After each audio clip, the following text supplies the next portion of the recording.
আসসালামু আলাইকুম ওয়া রাহমাতুল্লাহ। ভাই আমার, বোন আমার, জীবনটা কখনোই এক রকম থাকে না। কখনো হাসি, কখনো কান্না, কখনো সাফল্য, কখনো পরাজয়।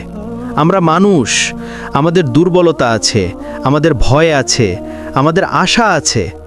কিন্তু একটা কথা মনে রেখো, যখন তুমি ক্লান্ত, ভেঙে পড়া, যখন সব দরজা বন্ধ মনে হয়, তখনও একটা দরজা খোলা থাকে, সেটা আল্লাহর দিকে যাওয়ার দরজা। একজন তরুণ ছিল, নাম রায়হান। ছোটবেলায় সে ছিল খুব হাসি খুশি, নামাজ পড়ত, কুরআন শিখত। কিন্তু ধীরে ধীরে জীবনের কঠিন বাস্তবতা, হতাশা, ব্যর্থতা তাকে দূরে সরিয়ে দেয় আল্লাহর পথ থেকে। কলেজে ভর্তি হলো, বন্ধুরা তাকে নতুন এক জগতে নিয়ে গেল।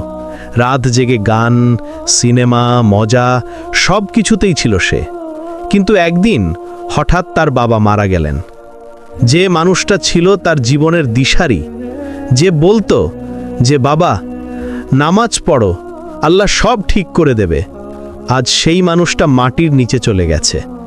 রায়হানের পৃথিবী থেমে গেল। রাতে রায়হান ঘুমোতে পারে না। মাথার ভেতর শুধু একটাই প্রশ্ন ঘুরে ফিরে আসে, আল্লাহ, কেন তুমি আমার বাবাকে নিয়ে গেলে?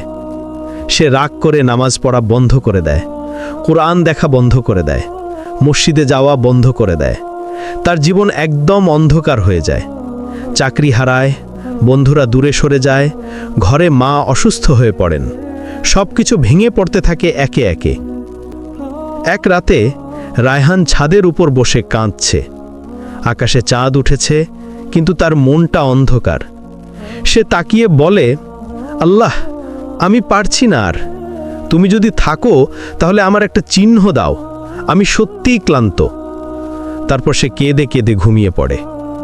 সকালে ঘুম ভেঙে রায়হান দেখে দরজায় কেউ কড়া নাড়ছে। এক বৃদ্ধ লোক, মসজিদের ইমাম।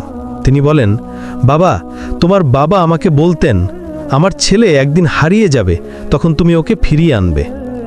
ইমামের হাতে একটা পুরনো তাসবিহ ছিল, যেটা রায়হানের বাবার ছিল। তিনি সেটা ছেলেটার হাতে দিয়ে বললেন, তোমার বাবা প্রতিদিন রাতে এই তাসবিহ নিয়ে তোমার জন্য দোয়া করতেন, যাতে তুমি আল্লাহর পথে ফিরে আসো। রায়হান কেঁদে ফেলল। সেই দিনই সে প্রথমবার আবার সেজদায় পড়ে। মাটি ভিজে গেল তার চোখের জলে। সে শুধু বলল, আল্লাহ, আমি হেরে গেছি, আমি কিছু পারি না, আমি সব কিছু ছেড়ে দিলাম তোমার হাতে। এরপর থেকে রায়হান আর আগের মতো নেই। প্রতিদিন ফজরের পর কোরআন খুলে বসে, নামাজ পড়ে, মায়ের যত্ন নেয়, মানুষের উপকার করে। সে দেখল আল্লাহ ধীরে ধীরে সব কিছু ঠিক করে দিচ্ছেন। মায়ের অসুস্থতা কমে গেল, একজন পুরনো বন্ধুর মাধ্যমে চাকরি পেয়ে গেল, আর মনটা এমন শান্তি পেল যা আগে কখনো পায়নি। রায়হান একদিন মসজিদে বসে কাঁদতে কাঁদতে বলল, হে আল্লাহ, আমি বুঝেছি আমি যতই চেষ্টা করি না কেন, যদি তোমার ওপর ভরসা না রাখি, আমি কিছুই নই। আল্লাহ বলেন কোরআনে, যে ব্যক্তি আল্লাহর উপর ভরসা রাখে, আল্লাহ তার জন্যে যথেষ্ট। সূরা আত-তালাক ৬৫:৩। রায়হান এখন অন্যদেরও বলে, ভাই, বোন, যা কিছু হারিয়েছ তা আল্লাহর কাছেই রেখে দাও। তুমি শুধু সেজদায় পড়ে কেঁদে বলো, আমি তোমার হাতে ছেড়ে দিলাম, দেখবে সব কিছু ঠিক হয়ে যাবে।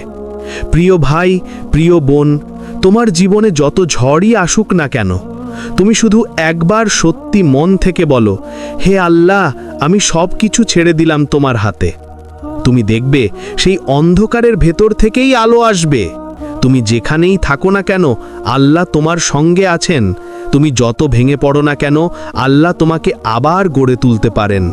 তুমি শুধু ফিরে এসো, কারণ আল্লাহ বলেন, আমার রহমত থেকে নিরাশ হয়ো না, নিশ্চয়ই আল্লাহ সব গুনাহ ক্ষমা করে দেন। সূরা আজ-জুমার ৩৯:৫৩। কখনো কখনো আল্লাহ তোমার সব কিছু ভেঙে দেন, যেন তুমি আবার নতুনভাবে তার দিকে ফিরে আসতে পারো। সব কিছু ঠিক হয়ে যাবে যদি তুমি শুধু ছেড়ে দাও আল্লাহর হাতে।